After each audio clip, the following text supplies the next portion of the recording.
back, relax, and maybe get yourself a snack. Me and you gonna have a little chat about books. Hey guys, so I am here today to do a book review of two books actually in the same series, and these are the two in the series that are currently out. And this is the Drowning Empire series by Andrea Shmidt. This starts with the Bone Shard Daughter and then goes on to the Bone Shard Emperor. Now, I was sent the Bone Shard Daughter forever ago when it first came out, and it's been sat on my shelf ever since. And I finally the other day was like, I need to get into this series. I keep seeing people talking about it. The second one came out, I think, a couple months ago, and I think the third one is due out late this year. So I was like, I'm gonna get in on this series. I've decided it's time to give it a try.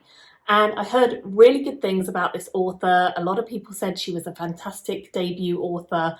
So I just wanted to try it. And I'm so glad I did. I picked up the audio so that I would have a chance to get through it whilst working, as that's the easiest for me to consume books. And oh my goodness, I fell in love with it. It was great fun, and I've just really enjoyed the series so far. So this is set in a world where it's set across multiple little islands, and they make up an empire essentially. And the islands are, for some reason, starting to sink or disappear, some of them. And this is a kind of unknown, people don't know why this is happening. But we start the story off with two different characters who we're kind of following for the most part. We have Lin, who is the daughter of the emperor. He is the grand ruler of this whole empire, but he's also pretty secluded from the people of the empire. He's also pretty brutal. The magic of this world is horrific, but really cool as well, like really unique. And that's something that the emperor has kind of a lot of control over. So he's a pretty reclusive, pretty nasty piece of work actually. And from Lin's point of view, he is not a good dad. Let's put it that way. So we follow her. And then the other person we follow is Jovis, who is a smuggler.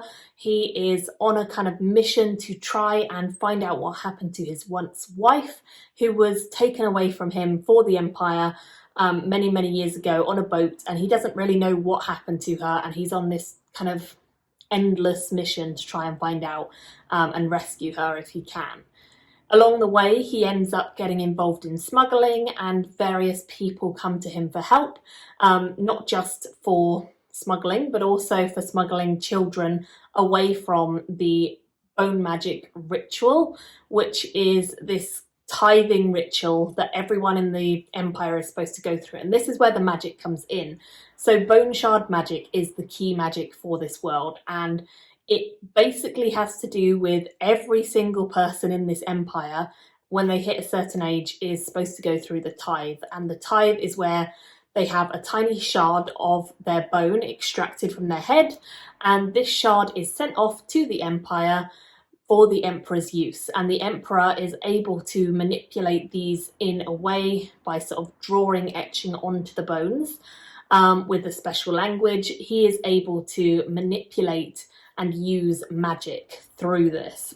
Problem is, if your bone shard is the one that happens to be chosen to be used in a construct or to be used in some sort of magic, then you will start to very gradually get really tired out, and your energy levels will start being used up by the magic rather than by you. And over time, you'll start to deteriorate. You may not notice it at first, but as time goes on, you will start to deteriorate. And then suddenly, when the end is close, it's really quick. People just kind of suddenly get really ill and die. And this is common because the emperor is known to use a lot of bone shard magic. He justifies it by saying that he's protecting the empire from a long lost race called the Alonga, who are no longer around but were the enemy of the empire when they were around. So he is trying to justify his actions to everyone, but to be honest, he doesn't care because he's the emperor. He can do what he likes. And it's embedded in the culture. A lot of people see this as just the only thing that they can do is to go along with it. But there are rebels. There are people fighting back. There are people who do not want their kids to have a shard extracted from them, and they have potentially the chance of losing their child young. They don't even want, their spouses or their family members, however old they are, to have to go through it, but a lot of them already have. So many adults in the Empire are wishing for a way to save their children, which is where Jovis comes in. He does end up sort of smuggling children at various points in the story to try and protect them from this same ritual happening. Now, Lynn is a desperate to please character. She is so upset that her father does not show love to her. She loves the Empire, she loves the people, but she's never really been out and interacted with them. She loves the idea of them. And she wants to protect them. She wants to know the bone magic so that she can help if there was ever an attack, and so that she is able to lead when she becomes the Emperor. She's determined to do her best to please him, and yet nothing is ever good enough. And actually, it seems as though there's a big flaw with her, because she can't remember anything from beyond 5 years before. So her constant struggle is trying to find out who she is, where she came from. She just doesn't know her history or her past. And trying to find this out is not happening quick enough for the Emperor. He is always disappointed in her because he wants her to figure out her memories. He wants her to remember who she was, and she never can. So she takes matters into her own hands, and this is what the first book really focuses on. She decides that she's going to start going around the palace, which has a lot of locked doors and hidden secrets, and she's going to start uncovering them with or without the Emperor's permission. So she starts stealing keys from him, which is what he uses to lock everything away, and she enlists the help of a blacksmith to replicate the keys so she can uncover secrets. And this all happens really early in the book. So it goes from that point onwards that she starts to uncover things, and many of the things are not things she was pleased to uncover. Dark secrets, scary things, things about herself that she didn't know. And many of these things kind of question who she is and what she is doing, trying to please this Emperor who is a pretty bad person when you think about it. So that's her storyline. Then Jovis' storyline, as I said, he gets mixed up with a lot of different groups. A couple of the rebel groups kind of try and enlist his help. He seems like he could be the perfect candidate, but his mission is kind of one track. He's determined to find his wife until he starts to really think about what probably has happened and go down that path. And along the way, he actually makes a really dear friend who is this kind of magic creature, almost like a sea creature, that he meets and he befriends, and they kind of become inseparable. And there is magic there, and this creature is a magical being who we find out more about, and their relationship we find out a lot more about as the story goes on. So that's kind of the first book, and what I loved about this one was just that it was very easy to get into. It felt like you really were being told about the world, but not in an info dump way. It was just a gradual building, a complex layering of all the different elements in this world, the different people, the different ways that they govern the different islands. I really liked the way that the author kind of layered everything up and just drew you gradually into this world. And it didn't feel forced and it didn't feel slow. I felt very into the book the whole way through. The pacing was nice and steady for me. And then the last few sections of the book are really intense.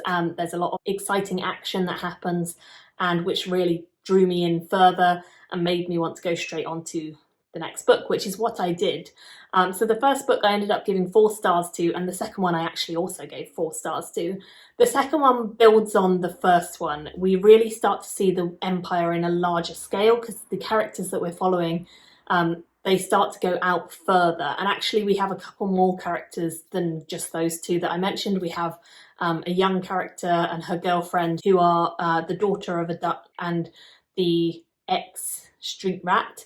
And they are a lesbian couple who are determined to kind of rectify the way things are being run on their island. We also have the rebels themselves. We have a kind of opposing figure in the second book who claims to be related to Lynn and the Emperor, but is she really? There's a lot going on there. And we also have more of the magical sea creature, unusual companions who pop up as well. So there's a lot more to sink your teeth into in the second book. And I really enjoyed seeing Lynn start to open the world up more. I enjoyed seeing her kind of journey again out into the other islands and speaking to people out there. and finding out more of her father's secrets as well as she does this. I also like Jovis kind of being more drawn into this story. I feel like in the first one they're quite separate storylines that only converge really near the end, and then in this one it's a lot more closely linked storylines. They're kind of working towards the same things but in different ways and with different secrets going on.